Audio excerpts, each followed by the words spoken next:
Hello guys, welcome back to another video. Today we're back with another Mr.Ballen story, and I haven't uploaded in a while because I did get braces, only the top part though, so couldn't really do much. Wanted to just not do any YouTube videos until I could actually talk, since it really hurts since they're sore and stuff. But yeah, today we have a Mr.Ballen video of the top two sound fake, which is probably just him saying the top two stories sound fake, but is 100% true. Top two stories that sound fake but are 100% true. Parties that change literally everything. Let's get into it. And if you guys do enjoy this video, The truth is stranger than fiction. Subscribe, today, I'm going to share two stories that demonstrate that. But before we get into those stories, if you're a fan of the strange, dark, and mysterious delivered in story format, then you've come to the right place, because that's all we do, and we upload once a week. So if that's of interest to you, the next time the like button leaves their phone out unattended, go ahead and pick it up and spam passwords over and over again until it locks them out of their phone for a week. Also, please subscribe to our channel and turn on all notifications so you don't miss any of our weekly uploads. Okay, let's get into today's stories.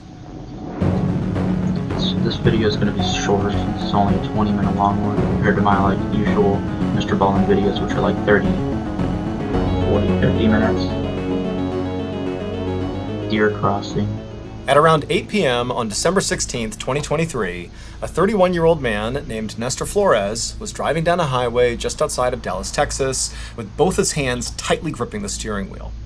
Nestor was very stressed out on this ride. All he wanted to do was get home, because he was worried that on this ride, he might get pulled over by police. I mean, this was a route he had driven a bunch, and he knew there were loads of state troopers that patrolled the area, and from his perspective, it seemed like they kind of pulled people over all the time. And Nestor had spent the night out with a couple of friends, and he had had a couple of drinks. You know, he didn't feel he had had too much to where he couldn't drive, but he knew if he did get pulled over, he could be in trouble. And then on top of that, in the back of Nestor's mind was the fact that he had had a couple of minor run-ins with the law over the past couple of years, and so he kind of had this fear of police already. And also, Nestor was not born in America, and so he was worried that on top of all that, if he got pulled over, he could risk being deported. And so on whole, Nestor just does not want to see any police officer. He just wants to get home and go to bed. And so as Nestor is doing his best to not draw any suspicion to himself and is trying to follow all the rules of the road, he decides to have a sip of his Diet Coke. And his Diet Coke was right in the middle console. And so as he's driving, eyes straight ahead, he reaches down and he grabs the Coke, he pulls it up, he uncaps it, takes a sip. But then as he puts the drink back down, again, he's keeping his eyes on the road, he hits something with the drink. And he feels the drink slosh out of his cup and it hits his hand. And instinctively, he took his eyes off the road and looked down at the Coke, and he managed to put the drink back in its cup holder.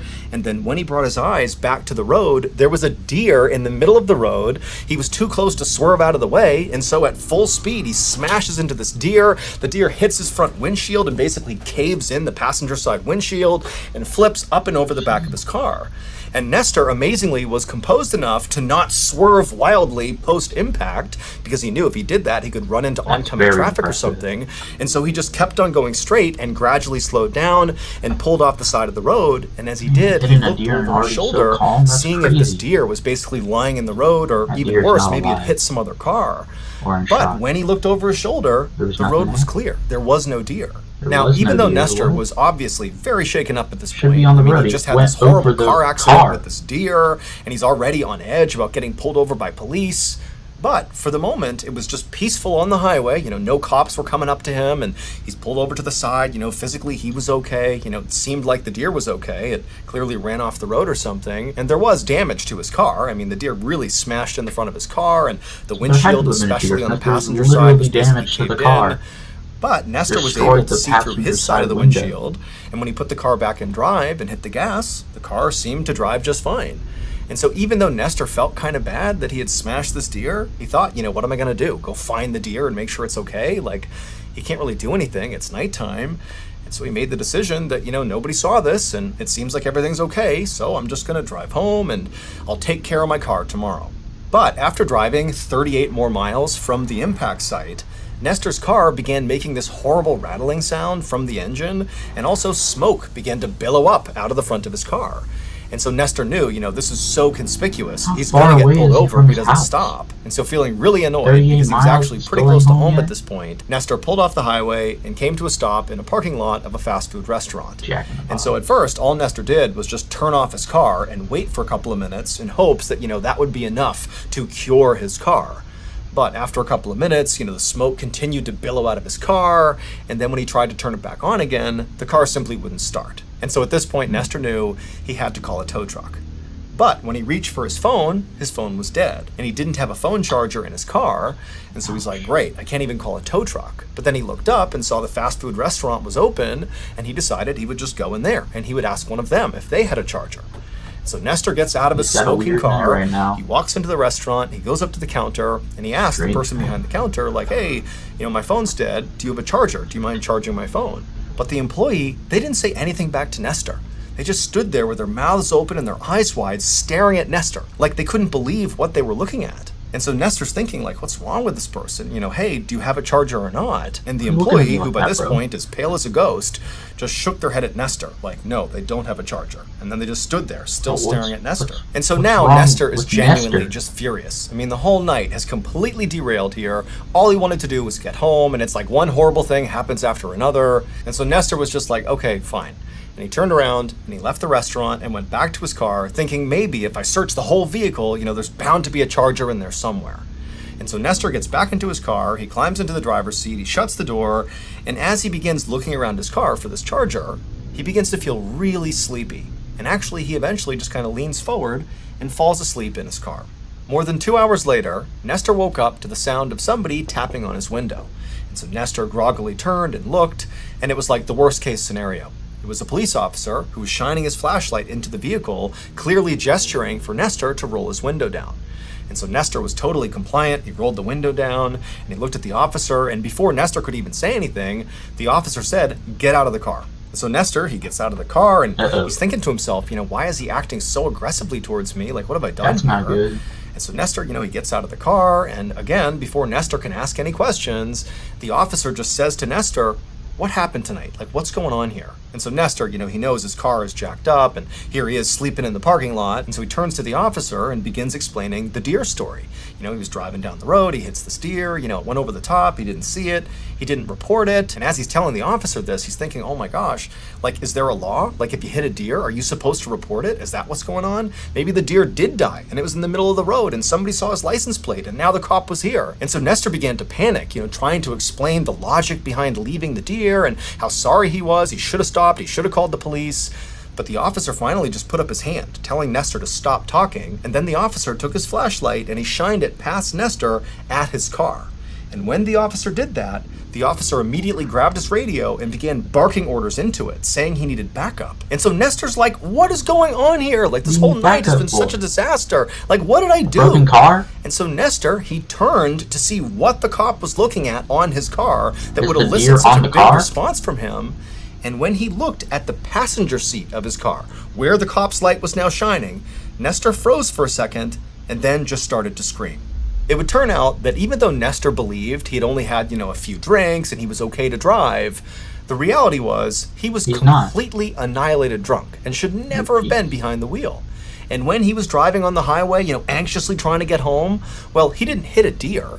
He hit a 45-year-old pedestrian named Terry Ivory, and he hit this guy with so much force that Terry went through the windshield on the passenger side and then landed in the passenger seat, minus one leg, which had been severed on impact.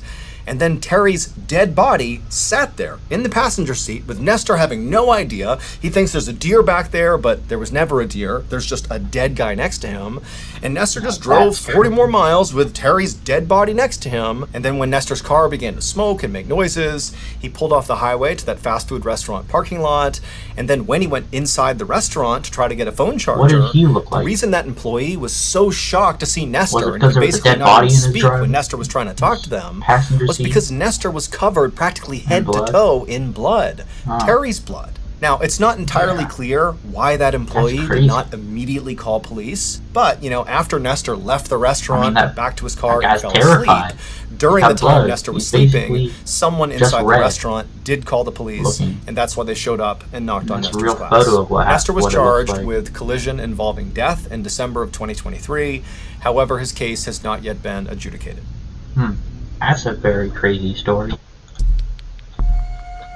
The burning question. On the afternoon of December 15th, 1997, a brand new mother named Luz Cuevas sat on her couch in her little apartment in Philadelphia, Pennsylvania, cradling her beautiful 10-day-old baby girl who she had named Delamar Vera.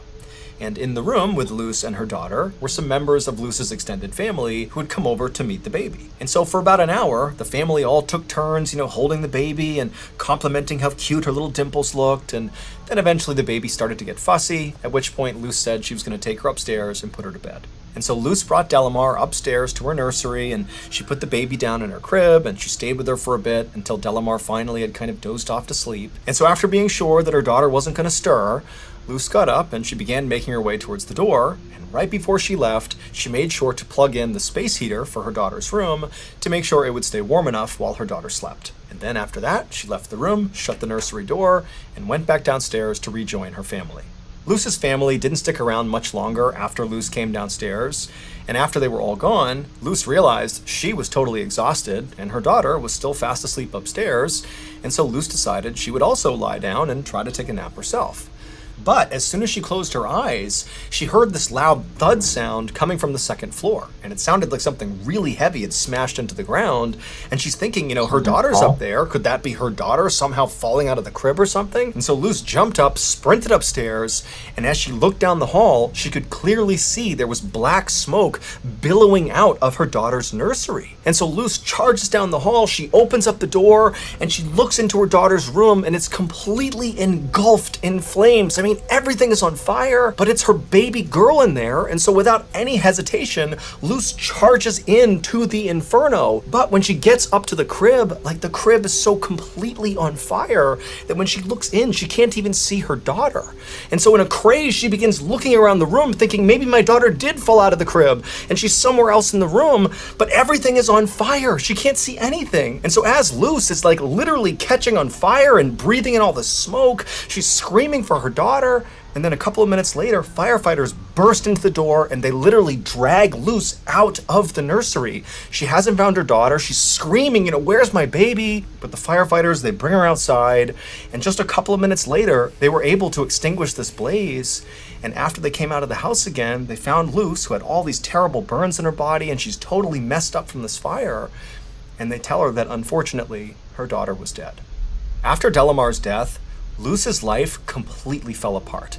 I mean, the grief was so immense. It was like she could no longer function in society. I mean, she actually retracted from the world, stopped interacting with people, didn't see her family. She wound up getting a divorce from her husband just over the grief and the sadness of losing his child. I mean, it was like her life basically ended when her daughter's life ended. But on top of that, Luz also felt this incredible sense of guilt because after the fire, the investigators told her that the cause of the fire, although not conclusive, was very likely from that space heater she had plugged in right before she had left the room. And so, of course, Luz is feeling this incredible burden for having potentially killed her daughter, but also she just began to obsess over the details because, again, it wasn't conclusive that it was the space heater. That was their best guess as to what caused the fire. And so Luz began to wonder, was it something else? Was it preventable? What was it? Basically, Luz became completely obsessed with what happened to her daughter. It was like the only thing she ever thought of for years. Fast forward to January 24th, 2004, so 6 years after the fire.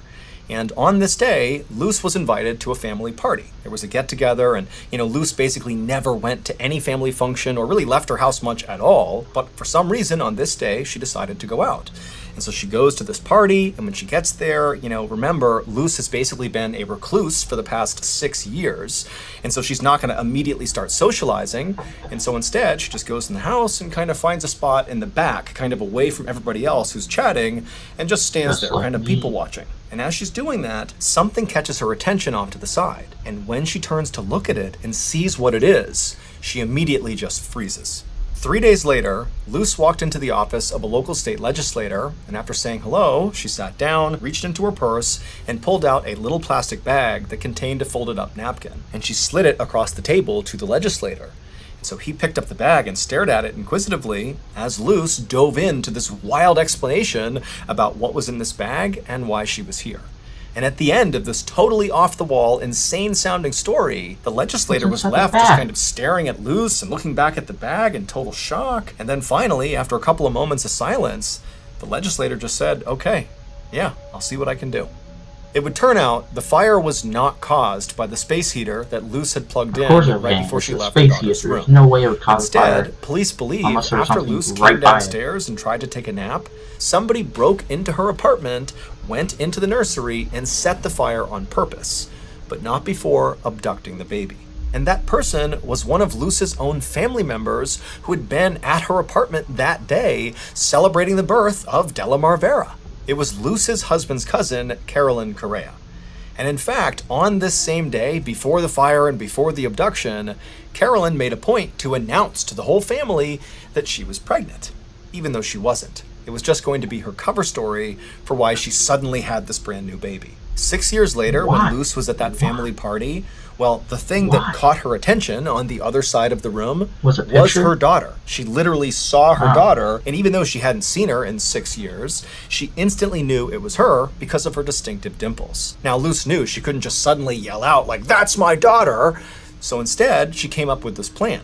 She walked up to the girl and very discreetly said, "Hey, honey, I think you got some gum in your hair." And so as she pretended to pull gum out of the child's hair, she carefully plucked a few strands and put them inside of a napkin and put it inside of her pocket. And then 3 days later, she brought that hair inside of that plastic baggie and she gave it to the legislator and basically said, "Here's what I think happened. I think she stole my kid. Can you test it for DNA to prove that girl is my daughter?" And the legislator was like, "Okay, I'll give it a shot." And lo and behold, that hair would prove that girl at the party was her daughter. She did not die in that fire. Carolyn Correa was sentenced to 9 to 30 years in prison for abduction. Crazy, she originally had an arson charge against her as well. Why would they say that the daughter's dead if they never found a body? Because I think in a fire, you'd still find the bodies, right? You'd still find the bodies, at least they're burned bodies, but you'd still find the bodies. So why? That's weird. Because you definitely still find the bodies, and then you could say they're dead, but if you don't find a body, then I don't know. Just me Investigators could not actually prove how the fire started, and so they ultimately dropped those charges. Officials also launched an inquiry into how the fire department had handled the original investigation, because Luce had tried to convince fire officials that, maybe her daughter had not died in the blaze, maybe she was just missing, because when Luce went into the nursery, she claimed she couldn't even find her daughter, but investigators had told her that the fire had burned so hot that basically her daughter had been totally incinerated, and that's why she couldn't find her. In the end, though, because of her refusal to ever give up, Luce was ultimately reunited with her daughter, Delamar. That's a crazy story. Okay, so I'm confused, more confused on why the family member pretended or said that she's pregnant just to steal her kid. I don't get that. That makes no sense to me. I don't see a reason why. I don't get that. That's very confusing. I just don't understand that. Well, that is it for today's video. Those are the two stories that sound fake but are 100% real. That, according to Mr. Ballen, changed everything. But if you guys did enjoy that video, remember to hit the like button so more people could see this video, and it shows me that you guys did enjoy this video. Subscribe to my channel if you guys like this type of videos and want to see more, and click and turn on the notification button so you guys never miss another upload when I do that. Sadly, school is starting soon, so won't be as many videos as I would like to put out. But I hope you guys enjoyed, and see you in the next one.